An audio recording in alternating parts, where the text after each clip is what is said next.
These 3 years represent the latter half of World War II, including the cessation of hostilities. We see an increase in the number of cases, and we begin to have more documented witness statements.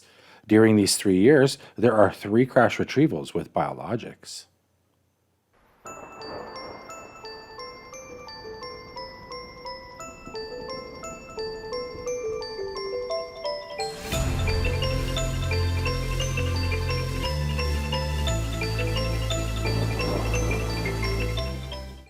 It's December 22nd, 1944, and we're in Hagenau, Germany.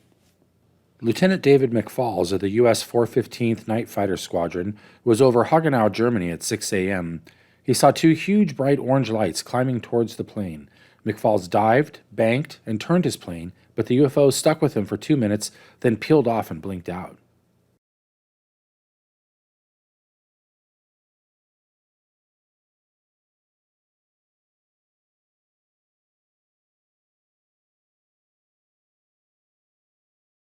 It's 1944, and we're in the skies over Klagenfurt, Germany. Major Leet, a bomber pilot, saw a luminous disk follow his plane and its maneuvers.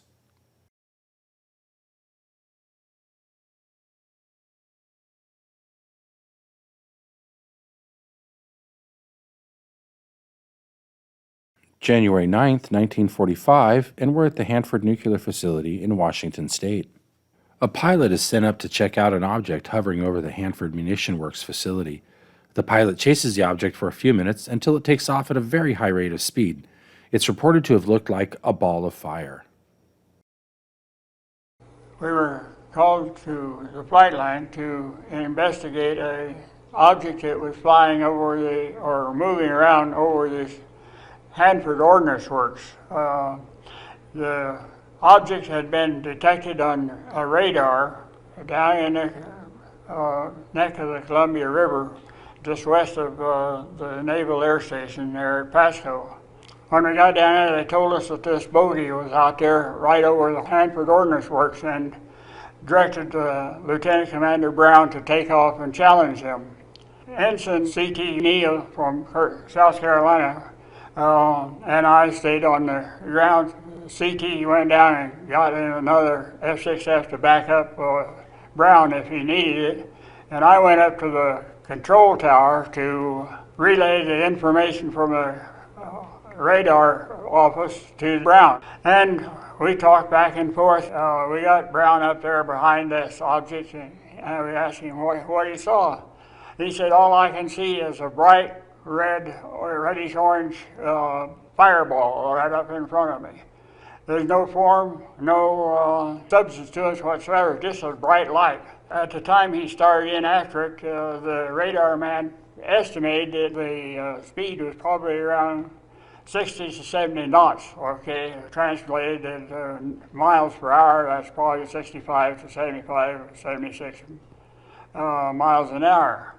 But when Brown got behind it, it started moving away, and he kept getting closer and firing up that F6F faster and faster and faster. But anyway, when he did that, the object, whatever it was, just took off and went boom, boom. Just clear out of sight, no noise. In the car, he wouldn't have heard it in the F6F if there was any noise. But that just went off and left him, and he circled up there for, I would say probably half hour, maybe 3/4 of an hour. And nothing ever happened again, but it had headed off into the northwest towards Seattle. So can you tell me a little bit more about what the object looked like? Well, all that object was a fireball. Commander Brown said that he couldn't figure out what it was. He said it was so bright he couldn't hardly stand it when he was getting closer to it. But he said he soon got out of range where it was nothing more than just a ball of light. There was no form or no noise to it that he could detect. But the worst part of all of this is that my logbook never showed our experience, and I don't know yet why, but the Navy ignored that, or at least did not tell anybody about that, and didn't put anything in my logbook so I could refer back to it and know what night it was that we flew. But anyway, it was something else.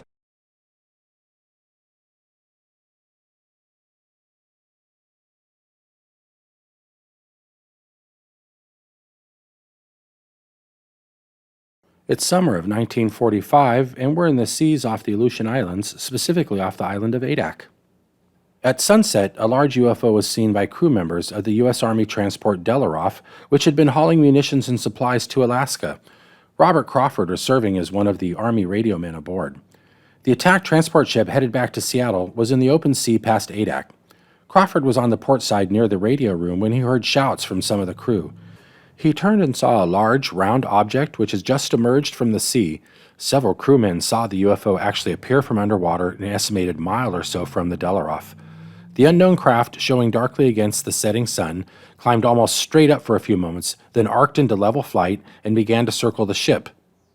All the observers were convinced it was a large object. Comparing it with the width of a finger held out at arm's length, Crawford estimates the UFO to be 150 to 250 feet in diameter. As it circled the Delaroff, the flying object was in easy range of the ship's guns, but the gun crews held their fire, though on the alert for any sign of hostility. The UFO circled the vessel 2 or 3 times, moving smoothly and with no audible sound. All the witnesses felt it was self-propelled, otherwise the strong winds would have visibly affected its movements. After several minutes, the flying object disappeared to the south or south-southwest. Suddenly, the crew saw 3 flashes of light from the area where it had vanished.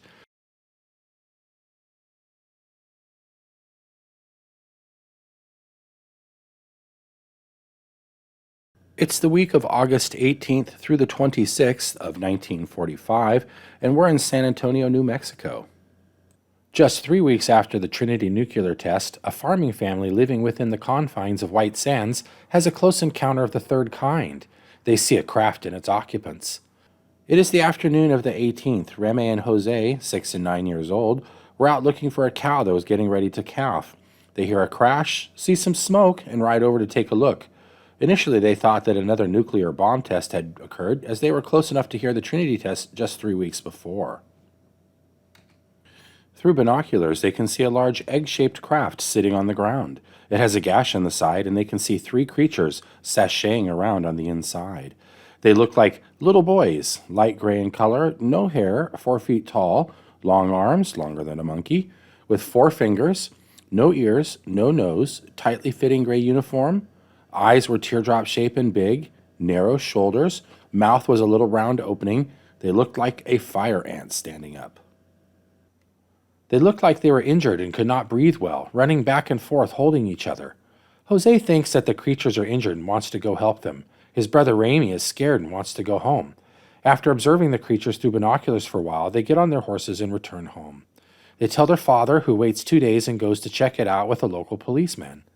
The craft was still there, but the creatures were gone. Jose said that the adults went in the craft and came out different people. The military showed up a few days later, on the 26th, hauled the craft away, and cleaned up the site. My name is Jose Padilla. I was born on November 24th, 1936. I was 9 years old at that time when we were on this territory. We were looking for a cow that was going to calve. Could you And take your glasses off, or do you need them? no, Do you need them? no. I can see too good, but and we were dodging the rain, a heavy storm, when a real thunder came up, and I told Remy, it must be another test from another bomb. And he says, no, he says, it doesn't look like that. So we got from underneath the ledge of the rocks, and he says, look at the smoke coming up from the ledge out there. So we got on the horses and trot down the arroyo. We stopped over here, tied the horses over to a mesquite. We start walking up the hill. And that's when we seen more smoke coming out. And went over to the ledge of the hill there, and we seen this big, huge something, that object. And it happened, I had my binoculars, so I started looking around, and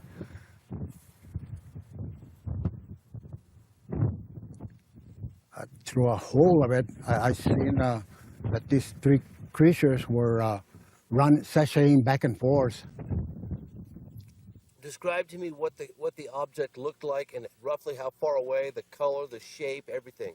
Okay, that ship or craft, whatever you want to call it, was about, I say, in measuring on footsteps, it might have been about 30 feet long on an oval shape, and almost higher than the rafters on a house. Now, the rafters on a house are usually 15 feet. Okay, so you're looking at this object. What was the shape? It was shaped on an oval shape. Okay. The colors was like a grayish. So you're looking at this object. What are you thinking? Thinking, what is it, you know? And afterwards, you know, when we seen these creatures running back and forth, I wasn't scared. Ramey was scared. He wanted to get out of there, and I told him, "Look, just little people there running back and forth, and they're squeaking like a rabbit." And I started thinking, well, are they animals or what, you know? But after that, you know, I said, well, let's go there, you know, and help them. They're hurt, you know. Which I was pretty sure that they were injured. That's why they were running back and forth squealing. And then he says, no. He says, well, we better get home, you know. Afterwards, he says, you go ahead and go. He says, I'm going to go on the horse and take off. That's when he started crying. And we just got back on the horses and took off. Went home, told my dad about it. And he says, we'll wait a couple of days, we'll go and check it out. Did your dad believe you? At first he didn't. But then when I told him, you know, we seen that, you know, then he started realizing, you know, that we seen something that, so he took off at work that day, and this policeman came over, you know, and gave him a ride over here, and we got on our pickup truck, Remy and I, and we drove. When we drove down where that turn was right there, that was real dangerous, we couldn't see nothing. It looked like someone had pushed rubbish and all that on top of it, you know, where you couldn't see it. Then the sun started shining up. That's when we started looking at the big object that was laying there. But someone had swept the ground with something and cleaned up everything that was there. That was there when we left it, the day and a half. Can you describe to me in better detail how you saw these kids, as you described them, these children, or whatever they were, how the gash, I guess it was an opening in the There was a gash on that ship that was ripped, like, for example, a panel that was ripped off. Grab a rock, for instance. If you could show me, if it was something like this, just show me, you know, describe to me, show me with your hands how the object was on the ground. Can you put it down to the ground? How what angle you saw it at, where the gash was, all that. Can you show me? The object was sitting that way. The gash was on this side right here. Looking at these kids, describe to me what they look like, color, their skin, their eyes. They were bull-headed, slang eyes, teardrop eyes, no ears, unless they had a coating of something on it. And I noticed that their shoulders were kind of narrow, but had long arms. And what surprised me that they had 4 fingers. Only 4 fingers. Only 4 fingers on each hand. Long arms. Yeah, long arms, longer than probably longer than what a monkey would have. Were they naked? They didn't show no sign of genitals or anything. You know? Just like it seemed like it was like a tight uniform, or that was their skin. The nose, you can see no holes for the nose, where they could breathe. And the mouth was an open, real round, kind of round. Okay, and then what were they doing? Like I said, they were just running back and forth, like trying to hold each other. For example, if they were lacking of oxygen and trying to, help each other.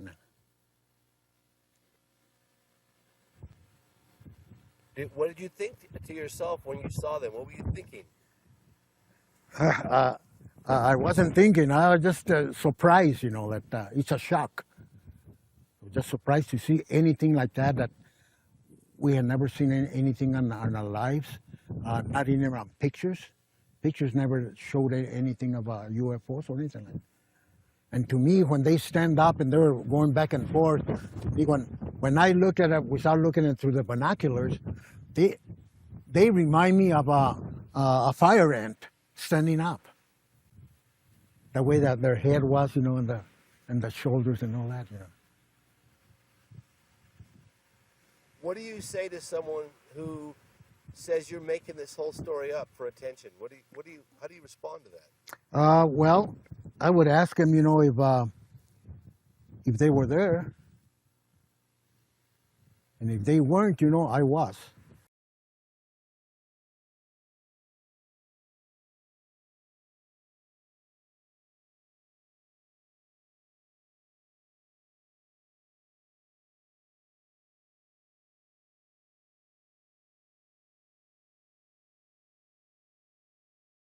It's 1945, and we're in Wonsan, Korea.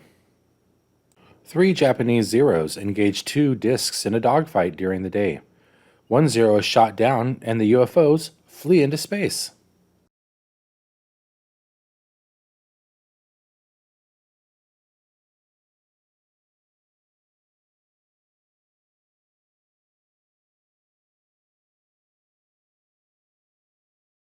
It's January 18th of 1946, and we're in Cherbourg, France. A C-54 pilot sees a bright shooting star-like object streak downward, make a turn, and come back up.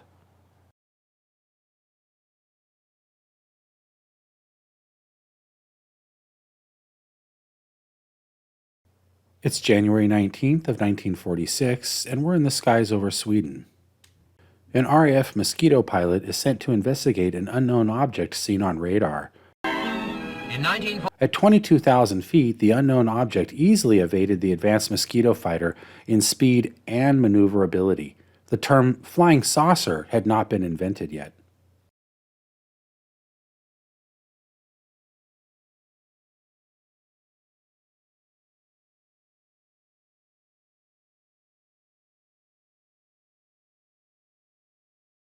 It's January 19th, 1946, and we're in Flagstaff, Arizona. 2 young men are driving on a mountain road in foggy weather and experience a loss of 10 hours of time. Under hypnosis, it is discovered that they stopped in front of a Mexican hat-shaped object in the middle of the road. 3 beings glided out of the craft, floating in the air.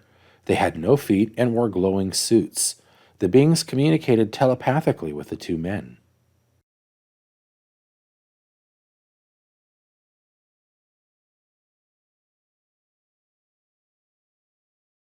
It's January 31st of 1946, and we're in Philadelphia, Pennsylvania. An unidentified flying object is reported by radar operators about 40 miles southeast of Philadelphia. Flying boats were dispatched to get a visual, but were unable to catch up with the object.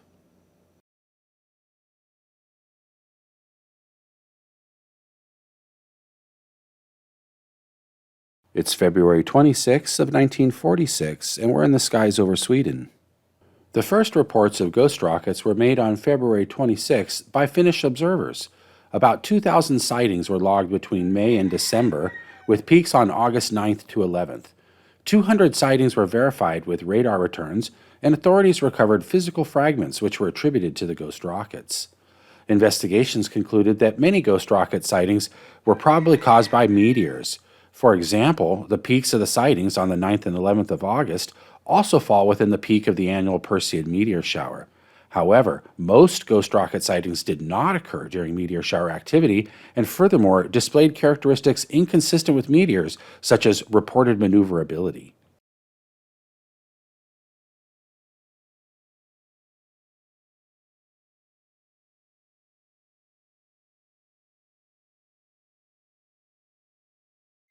It's March 5th of 1946, the first day of Carnival, and we're in Araçariguama, Brazil.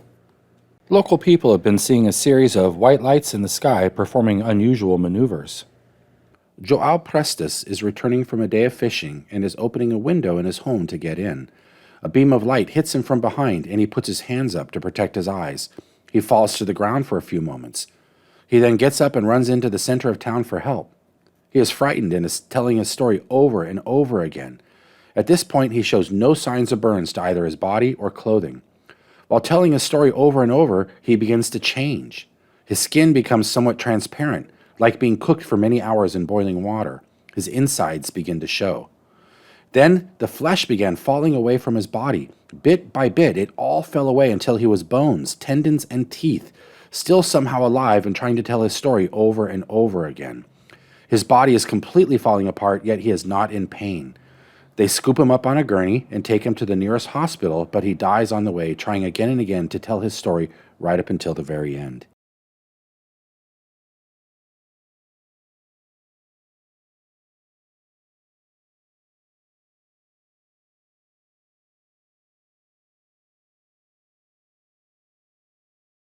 It's March of 1946, and we're in Johannesburg, South Africa. Two women on a street are looking up at a UFO whose occupants can be seen in the windows of the craft. Nearby animals are startled and reacting to the presence of the UFO.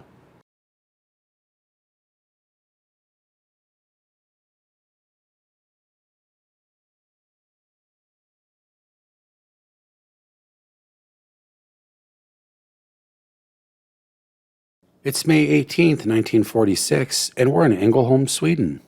Swedish entrepreneur Gösta Karlsson, the founder and owner of Cernel AB, attributes his success to a 1946 UFO encounter in the woods near Engleholm. Decades later, in the clearing where he says the flying saucer landed, Karlsson erected a concrete monument which has become a tourist destination and national heritage site. Karlsson said he was walking back from the beach through Kronoskogen, a forest planted into sandy soil to protect the coast, when he noticed a light at the edge of a clearing. He approached what, from a distance, seemed to be a crew setting up a carousel. Karlsson claims to have interacted with the crew, one of whom used a device resembling a chest-mounted bellows camera to keep him away. He described the human-looking crew as wearing tight-fitting white flight suits with dark boots, belts, hoods, and earplugs. After Karlsson witnessed the craft leave, he returned to the clearing to gather what he believed were discarded artifacts, including a quartz rod. He measured gouges in the ground that he attributed to the craft and created sketches that would later form the basis of the UFO memorial. Throughout 1946, Karlsson reported a series of strange dreams where he said that the UFO's pilot would communicate ideas to him. These dreams, Karlsson claimed, spurred him to experiment with pollen as a natural remedy and to start his company. Men när jag hade gått 100 meter så kom det för mig igen det här att vad är detta för någonting? Jag hör ingenting, jag ser, det var ljust så jag skulle hittat en knappnål på marken där. Men inte ett ljud. Och tänkte jag, det måste vara någon slags hallucination. Jag är ju helnykter sedan barnsben, jag dricker inte en öl ens en gång, röker inte. Så jag kan inte skylla på någonting i den vägen. Man tänkte jag går ner, det är en liten bit, Skäldervikens vatten är bara något 100-tal meter, så tänkte jag går ner och doppar fötterna. Så måste jag väl veta om jag är vaken. Och det gjorde jag. Och nu märkte jag att jag var vaken för den 18 maj. Då är sannolikt vattnet tillräckligt kallt. Alltså gick jag upp där ett fort vid sidan om vägen där och stålkupé, tänkte jag gå upp och sätta mig där och ta på mina skor och strumpor. Och då började det lysa skogen framför mig. Jag kunde ett par 100 meter innan den här gläntan. Och då trodde jag en gång att nu är det månen som går upp. Men så såg jag, det var inte månen alls utan det var den här farkosten som sakta med ett orange-rött sken under till. Det hördes ungefär som en jättestor dammsugare men ingenting annat. Upp kanske 200-300 meter så stannade den. Pendlar lite i sidled Och så skevade den och så skiftade ljuset över till violett. Och så kom accelerationen. Det var precis som man flyttar en solkatt. Det var en otrolig hastighet med en gång. Jag såg ett litet ögonblick som en stjärna liknade den och sen försvann den. Försiktiga, de provar på allting och skydda er. Spärra av området.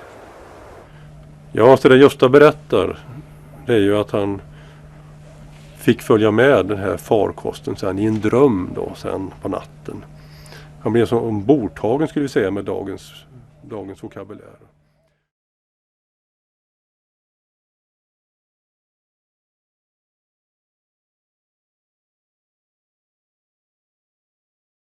It's May of 1946, and we're in Spitsbergen, Norway. Retired General James Harold Doolittle was working as VP for Shell Oil and was sent by them to investigate the recent Ghost rocket invasion. While there, he took a side trip to Spitsbergen, Norway, to see a crashed craft with 7 burnt alien bodies. According to some sailors, the UFO and bodies were transported back to the U.S. via the USS Alabama. In the years following, General Doolittle continued to have some interesting space-related duties.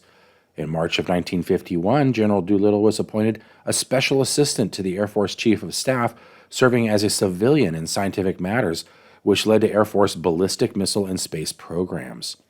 He retired from Air Force duty on February 28th of 1959, but continued to serve his country as chairman of the Board of Space Technology Laboratories.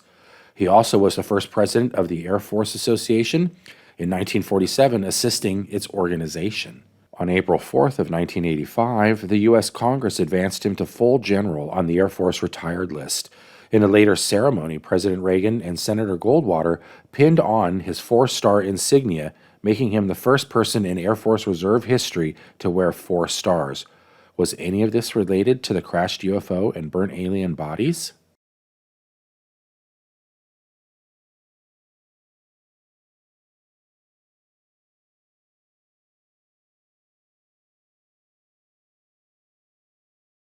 It's 1946, and we're in Romania. A UFO crashes in Romania, and the wreckage is transported to Zitkern Military Airfield at Kapustin Yar in the Soviet Union.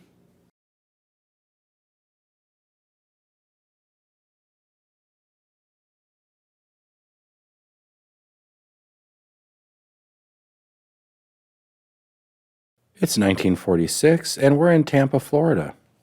Pilot and crew of a C-47 aircraft 30 miles northeast of Tampa saw a cigar-shaped object with luminous portholes hurtle towards them in horizontal flight at the same altitude of 4,000 feet. At 1,000 feet yards distant, it swerved to avoid them. Estimated size of object was twice that of a B-29 bomber.